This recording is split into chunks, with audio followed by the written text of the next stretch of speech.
Guys, this is Daily Wish here. Thank you so much for coming back on my channel, and I hope you guys are doing awesome. All right, so today's topic is one of the most common question I get. How do I ignore what my SP is doing in 3D, like being with the third party or showing no interest in me? If you ever felt stuck, if you ever felt heartbroken or unsure because of your current reality, then please watch this video until the very end because it is going to help you see things from a higher perspective. Let's begin the video. So what you see your SP doing right now, whether it's ignoring you, being cold or being with somebody else, it is not the truth. Why? The reason is because it's a reflection of your past beliefs, your past assumptions, your old inner conversations. Neville Goddard has rightly said, change your conception of yourself and you will automatically change the world in which you live. This means that if you see yourself as unwanted, if you see yourself as I'm not good enough, if you see yourself as someone who has been rejected over and over again by everybody else, your reality is going to mirror that back. Okay, but the moment you begin to see yourself as someone who is extremely loved, who is the chosen one, and who is absolutely secure within himself or herself, your SP, your special person, and your world must reflect that too. Because your outer world is shaped by your inner self-image. Right? The second important factor you need to consider here is since you have learned so much about Neville Goddard's teaching and the concepts around manifestation, you should also bring into consideration the concept of IPO, which is everyone is you pushed out. That means your SP is not separate from you. That person who is right now playing the role of an SP, that person is not a separate entity from you. This doesn't mean that your SP does not exist. It just means that the version of them showing up in your life is coming from your own inner state, from your own beliefs, from your own assumptions and what you expect from them. Alright, so when it is said that the world is your mirror, it is always reflecting you what you are doing from within yourself. That actually has a real connection with manifestation. So whatever you are believing within yourself, within your own mindset about yourself, it is what is going to be shown by the rest of the world. So when you feel rejected, you see rejection. But when you feel chosen, you start to see love. Your SPs are not acting on their own. Please understand this. They are not separate from you. They are responding to the version of you that you are being right now. Now, most of the people are actually being confused about it. When they say we love our SP so much, we are, we have been doing everything that we thought that it is going to make my SP happy. And I sacrificed my life. I sacrificed so many things which I wanted in my life just to make my, SP happy. My question to them here is, why? Why do you have to change yourself, get your SP attention? Why do you have to make so many sacrifices? You didn't have to do that. If you are feeling complete within yourself, if you are not chasing your SP's love, if you are not seeking love from everywhere, you are not going to face this kind of difficulty. The problem is when we call ourselves as the operant power, we are supposed to sit at that place. We are supposed to look at things from the place of being the operant power in our 3D reality. When we are in a relationship, we keep on giving so much of importance to the other person that we keep forgetting who we really are. We keep forgetting that the other person is also created by us.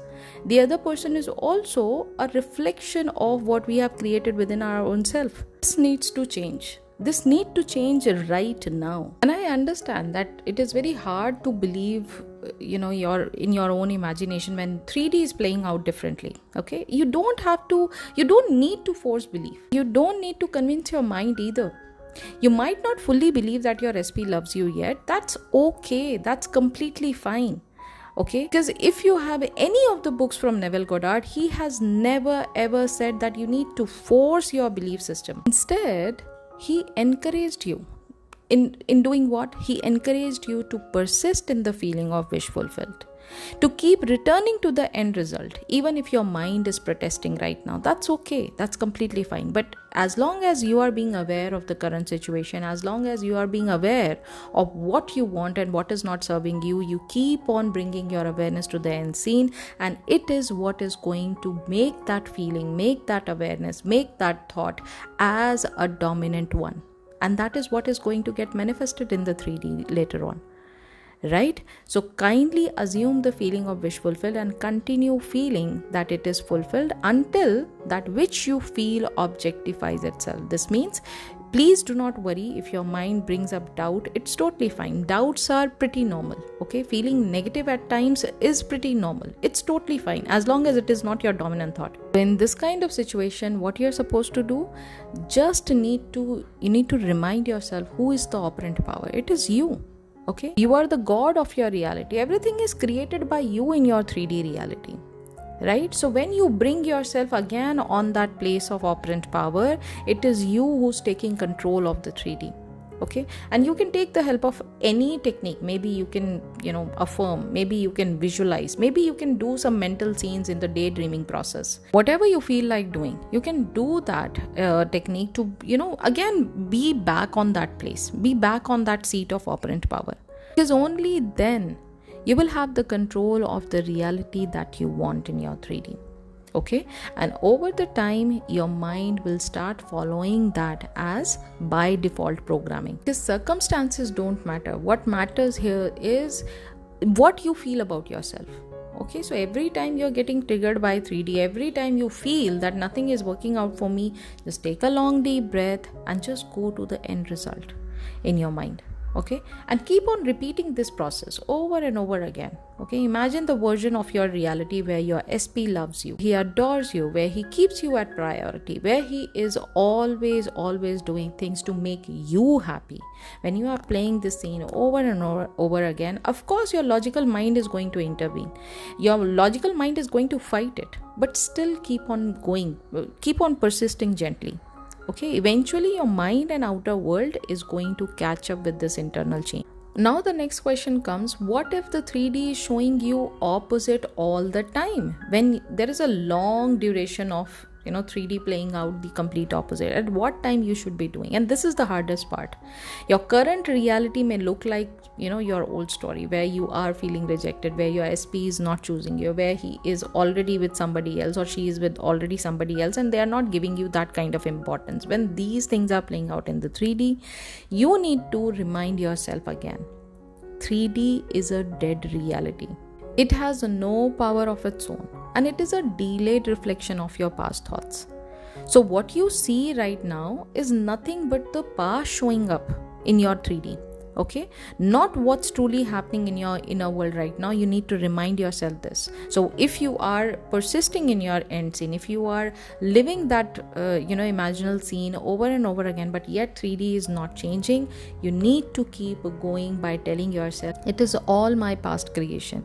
It has got no connection with what I'm feeling right now, what I'm believing in right now, what I'm imagining right now. It has got no connection with that. So what I'm imagining right now, what I'm believing in right now, what I'm reliving in my mind right now, is going to play out in the 3D maybe in the near future.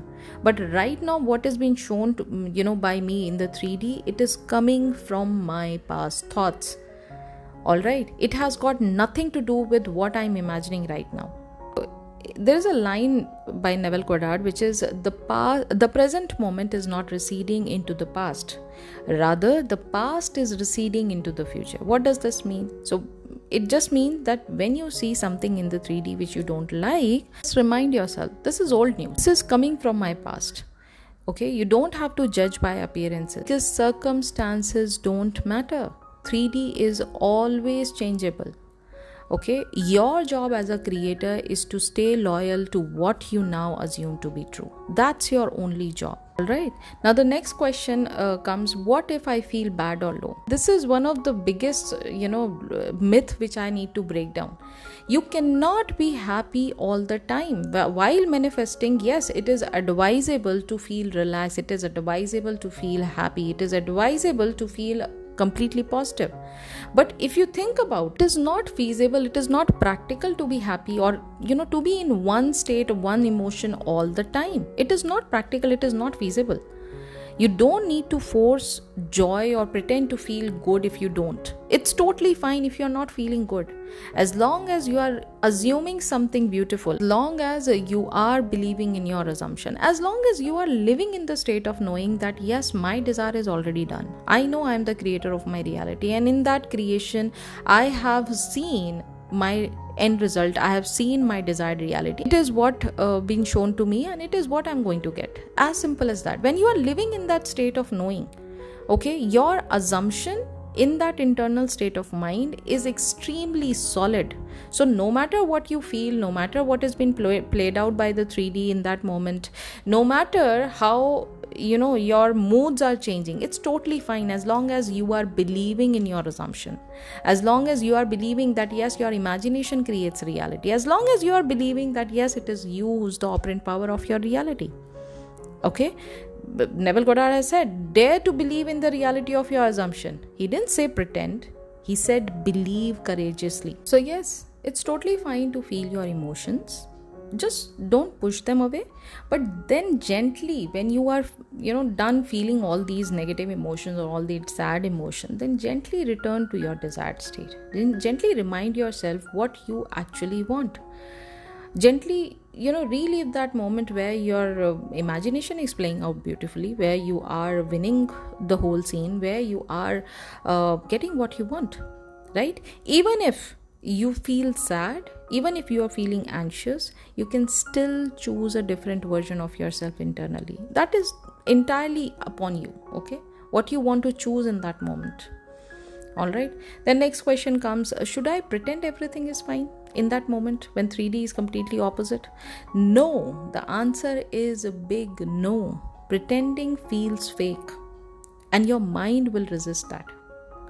Neville Goddard did not teach us to fake it. He taught us to imagine it. There's a big difference between the two.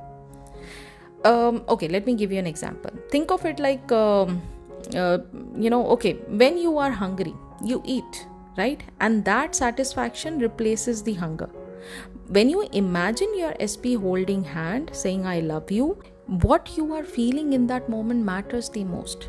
When you are repeating this scene over and over again, you're feeling the sense of joy, you're feeling the sense of satisfaction, you're feeling the sense of fullness within you, you're feeling complete, feeling loved, you're feeling chosen, right? And that natural satisfaction helps you drop the desperation. So instead of pretending, just close your eyes and go into your imaginal scene.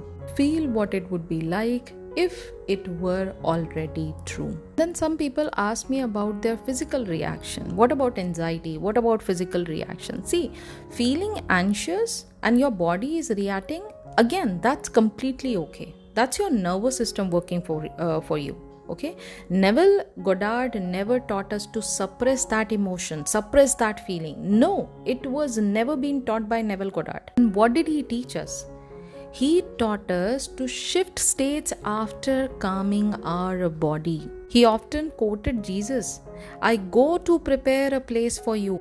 John 14 verse 2. He interpreted this line as entering imagination to create the life you want. So if your breathing is shallow, take a pause. Take a pause. It's fine. And in this moment, take a long deep breath and feel that deep breathing. Calm yourself first. And once you are absolutely right in this moment, you're feeling fine, your breathing is fine, your body is not reacting anymore, you are in a calm state of mind. At this moment, just imagine your end scene. Imagine being the version of you who was already loved, who's already calm, who's already confident about their SP. That's how you plant a new state, which is gentle and it is done deliberately. Alright, so please keep this into your mind that every time you're manifesting anything for that matter, this is not only restricted to SP manifestation. It is applicable on all the desires that you want. You need to keep yourself first and then comes your desire. You cannot be placing anything above you. Stop checking what your SP is doing. Stop obsessing over the 3D, and please start focusing on you, because it is you who matters the most in the whole process of manifestation. Your state, your self concept, your inner talk matters the most. You don't have to chase anything in 3D. You just need to choose what you want to have over and over and over again, as if it is already given to you. Okay? So if this video spoke to your heart, please do not forget to give it a big fat thumbs up, share it with someone who needs to hear this, and subscribe to stay connected with more powerful teachings on manifesting the life and love you deserve. You can also follow me on Instagram at My Daily Wish for daily insights, reminders, and uplifting content to support your manifestation journey. And if you are feeling stuck or just need a little personalized support, I offer one-to-one coaching programs as well as short sessions, which is 30 minutes or 60 minutes consultation to help you realign with your desire and step back into your power. For details, just message me on the number provided below. And if you are truly ready to discipline your manifestation journey, I've created 2 very powerful and practical workbooks for you: the instant manifestation workbook and the time crunch manifestation workbook. Both are available at a very nominal price. If you are willing to purchase them, simply contact me on the same number. At last, I just want to leave you with a reminder that everything you desire is already within reach. You just have to claim it. You just have to be that operant power. You just have to awake and be in that creator mode. And I'm here to walk this journey with you. So until we meet the next time, just stay faithful to your imagination and remember, you are the god of your reality and everything is possible for you. Be bold, be creative, and happy manifesting.